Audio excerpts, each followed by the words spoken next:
this for a spell, or shall I say think back 22 years ago to keep it on track. The birth of a child on the 8th of October. A toast with my grand. All right. The education is not through just social studies, kids. It's through all. They reminisce on you. One of the best 90s rap songs out there. All right, so go educate yourself. All right, kids, how we doing?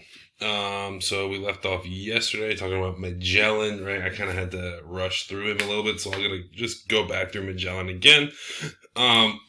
Quickly, he wanted to conquer areas in the Americas, or the Spanish and the Portuguese are still looking to conquer areas in the Americas.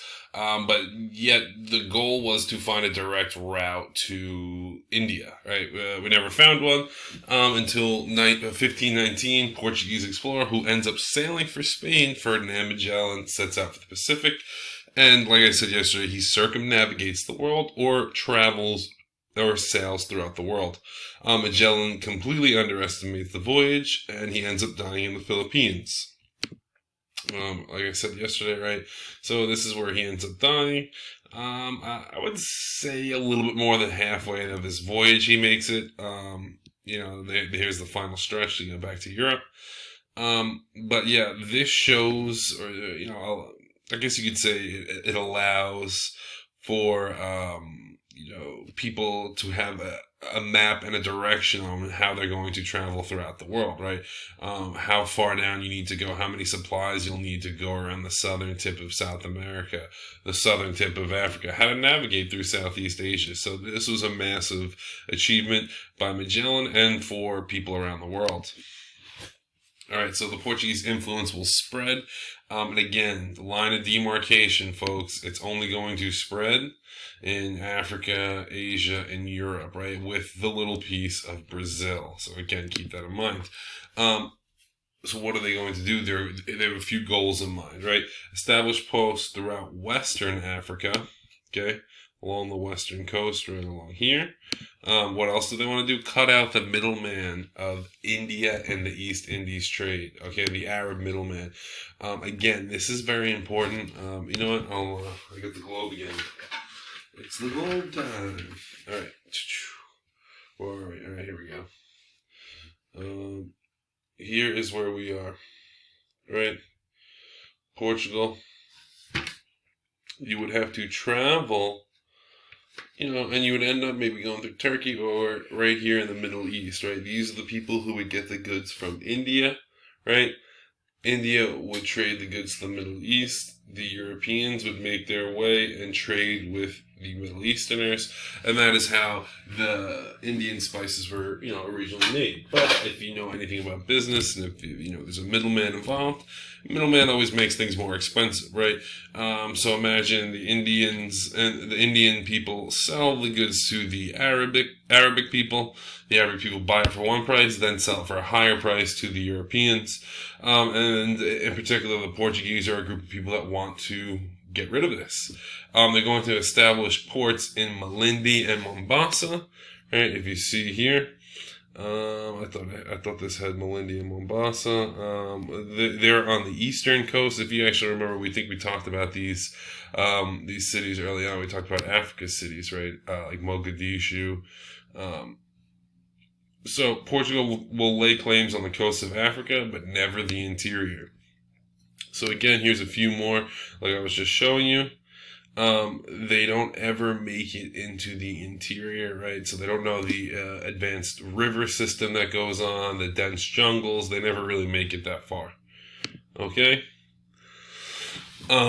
All right, so growth of the African slave trade. So at the same time, the Portuguese are trying to establish trading posts throughout Africa. Will be the, I guess you could say, the advancement of the slave trade, right? Slavery becomes Africa's chief export. And if you remember from the last time we talked about Africa and the kingdoms of Africa, I told you, they would trade with the Europeans. African kingdoms would be given, would trade they're conquered people, right? People that they would conquer for weaponry. So originally, slaves are brought into work on large plantations, and again, that could be anywhere.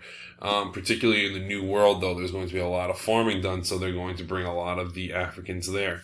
The African kingdoms on the coast would conquer people from the interior. And again, like I was just mentioning, it's a vicious cycle, right? You conquer a group from the interior, you trade them as slaves for weapons, then you use those weapons to then conquer more people from the interior, trade them as slaves, and get more weapons, and then they continue, right? Trade these people as slaves for rum, tobacco, weapons, and more, but the most important will be the weaponry, right? As you can see, the Europeans are, even though, you can't really put a price on a human being, obviously, but even look at what they're trading, right? Are any of these really that beneficial to a society, right? You could tell already that they're trying to trick the Africans. They're trading them for rum, tobacco, and weaponry. 3 things that are really not needed and not really necessary. Those are more leisure activities, I guess you could say. Even though, obviously, like I said, you can't put a price on a human life, but even that, even the trade is not even remotely fair. The goods that the Africans are receiving are virtually useless, in survival concerns. Sure, the weapons for a short term will allow you to conquer others, but like I brought up in class before, when the African people on the coast are conquering the people on the interior, eventually they will run out of people to conquer on the interior. The ones on the exterior or on the coast will be the ones who will become the slaves. And like I said, eventually slave trade shifts to the Americas, and that's where it grows even larger, right? So manufactured goods get sold here to the Africans, slaves get sold to the New World, and raw materials are sent back to Europe, right? Obviously, manufactured goods are sent back as well to the New World, and slaves are even sent to Europe, and some raw materials are sent to Africa, so it's kind of interchangeable. All right. The African opposition. Some kingdoms will resist the slave trade. One in particular I just wanted to bring up was Afonso I, one of the rulers of the Congo. Again, that's in the interior of Africa, right here in the center. And he tries to fight against the slave trade.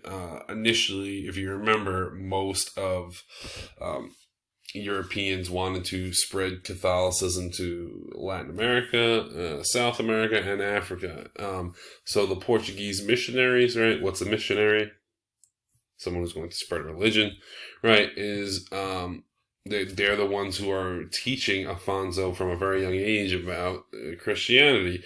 He becomes educated and wants to convert the Congo to Christianity with the help of the Portuguese, until he realizes the Portuguese aren't really concerned about them converting to Christianity, and they're more concerned about gaining slaves. So again, the African people are tricked, very similar to the natives here in the New World, right? And we'll get to that a little bit later.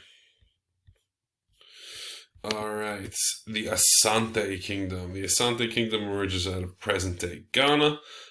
So a couple important things. Osei Tutu is the one who will unify the Asante Kingdom in the 1600s. I don't know why that just says against randomly, but it created a monopoly of the gold trade. And again, if you can see where we're located, right? Located by the Gold Coast, by where Ghana was, by Mali, Songhai. So there's going to be gold available, and they will trade gold and slaves for firearms. Again, no crops, nothing to help them farm, no tools. Instead, here's more weapons to conquer more people, and the cycle will just viciously repeat itself. All right. So the Oyo Empire, located in present-day Nigeria. A small forest kingdom, and again, located like where the Benin and the Hausa people were located. If you remember, those were both civilizations that lived in the rainforest, right? So small forest kingdom.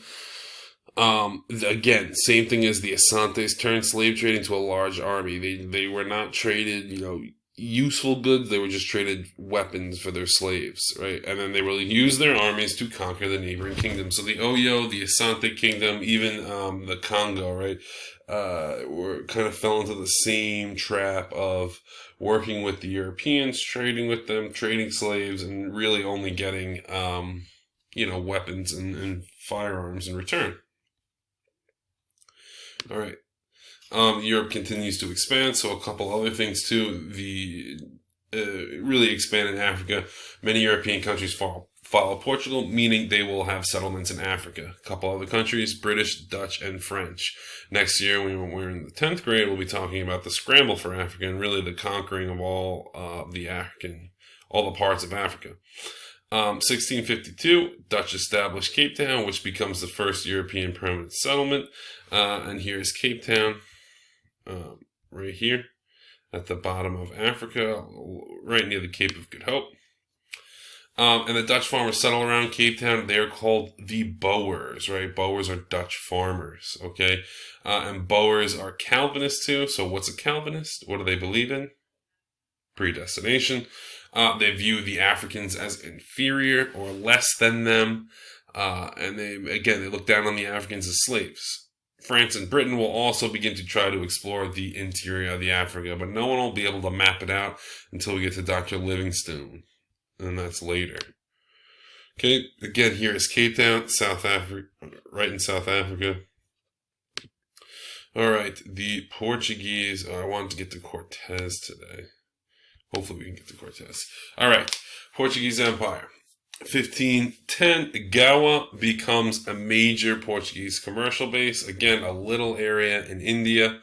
And then 1511, they take the East Indies port of Malacca and murder Muslims, right? So here, I know it's under me, but when you're looking at the slideshow, you can see the Strait of Malacca is right here, along with where present-day Malaysia is. And Goa was easier for the Portuguese to conquer because if you remember, the Mughal Empire is what runs India right now, and they're not really united. It's many Hindu princes. So the Portuguese took advantage of the fact that there's lack of unity in India. So along where the Muslims are located, right, they try to convert them to Christianity.